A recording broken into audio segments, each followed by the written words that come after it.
ভাইয়ার নাম রিয়া। আমগে এসপি স্যারের হইতাছে বিয়া। ভাইয়ার নাম রিয়া। আমগে এসপি স্যারের হইতাছে বিয়া। এই থাম তোরা, এখনো বিয়ে হয় নাই, মেয়ে দেখতে আইছি। কিন্তু স্যার সবাই বিয়ে করে শীতের দিনে, আপনি গরমের দিনে বিয়ে করতেছেন কেন? এমনি যে গরমের হিট, তারপরে যদি আপনি বিয়ার পরে হিট দেন, হিটেই তো আগুন লেগে যাবো গা। হাট! এই তো উল্টা পাল্টা কথার লেগেই আমার জীবনে কিছু হইলো না। তোরা একদম মুখ বন্ধ রাখবি, আমি যেই পর্যন্ত কিছু কইতে না কমু তোরা আজকে একটা কথা কবি না। আমি জানি আমার লেগে বিয়েটা করা কত জরুরি। এত বয়স হয়ে গেছে গা আমার, ষাটে কোনো টেডি নাই, জীবনে কোনো বেডি নাই। আরে যেসব পোলাপান আগে আমার সামনে দিয়ে ন্যাংটা হয়ে ঘুরতো, ওইসব পোলাপান এখন বউ নিয়ে ঘুরে। পোলাপান সকালবেলা ঘুম থেকে ওইটা বউয়ের ফুটফুটে সুন্দর চেহারাটা দেখে, আর আমি দেখি তখন মতো কুত্তার চেহারা। এই তোরা দুজন চুপ থাক, আমার শ্বশুর ভাই পড়ছে। আসসালামু আলাইকুম আব্বা। ওয়ালাইকুম আসসালাম। তা বাবা এরা কি তোমার বন্ধু নাকি?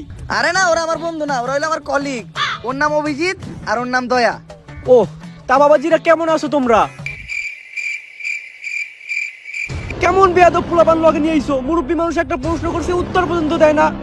দয়া, অভিজিৎ, তোরা এটা কি করতেছস?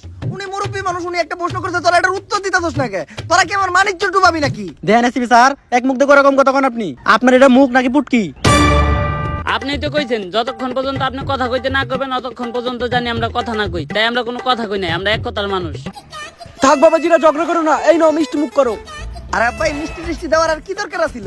আমিও মিষ্টি খাই না, আমার লগে যারা আইছে ওরাও মিষ্টি খায় না। ওরা তো এত শেষ না, এই মিষ্টি খাওয়ার লিগে আমার লগে আইছে, তাই এই মিষ্টি নিয়ে আপনি ফিরিয়ে দিয়ে রেখে দেন। ঠিক কইছি না আমি অভিজিৎ? স্যার মিষ্টি গুলো যে মজা, আমরা এই নিয়ে 4 টাকা খাইলাম। আপনি একটা খায়া দেখেন, সেই স্বাদ। বাদ দাও বাবাজি, তোমারে আমার খুব পছন্দ হইছে। এই বিয়ের ভিতরে তোমার কোনো চাওয়া পাওয়া আছে নাকি? চাওয়া পাওয়া আছে নাকি মানে? এটা কি কইলেন আপনি আব্বা?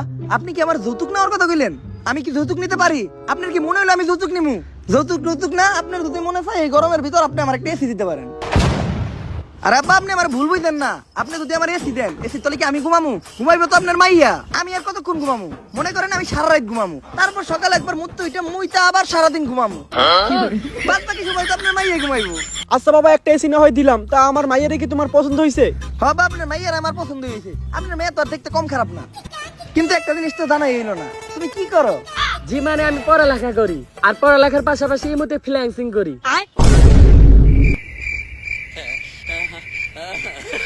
কি দরকার ছিল এই মতো ফ্রিল্যান্সিং করো সেই কথাটা বলার? স্যার হুদাই এই বিয়াটা করলেন না, এই গরমের মধ্যে বিয়াটা করলে এসিটা পাইতেন, এতক্ষণ আমরা 3 জনে মিলে এসির নিচে ঘুমাইতাম। তোর কি মনে হয় এসির তলে আমি বউ থিয়া তখন মতো কুত্তা নিয়ে ঘুমাইতাম? যত যাই হোক, ইমো ফ্রিল্যান্সার বিয়ে করা দেবো না। ক্লাস 10-এ থাকতে আমি একটা মেয়েরে পছন্দ করতাম। অনেক সাহস করে ফেসবুকে আমি মেয়ের একটা মেসেজও দিয়ে দিই যে আমি তোমাকে কিছু বলতে চাই। মাইয়া কয় যে কিছু বলতে চাইলে রাত্রে মেসেজ দিবেন, রাত্রে সার্ভিস দিই। Audio call 500, video call 1000। এরপর থেকে আমি ইমো ফ্রিল্যান্সারকে ভয় পাই। এত গরম কে? দিল লিগে আমি সিআইডি ড্রেসআপ চেঞ্জ করলাম। আগে সিআইডি প্যান্ট পরতে, এখন সিআইডি লুঙ্গি পরে। তারপরেও তো গরম কমে না। গরমের ঠেলায় আমার গাছ আর গাছের ফল দুইটাই হুকিয়ে গেল। এই তাড়াতাড়ি বাতাস কর। স্যার বাতাস করুম কি দিয়া? পাকা তো নাই। তাহলে ভূ দে।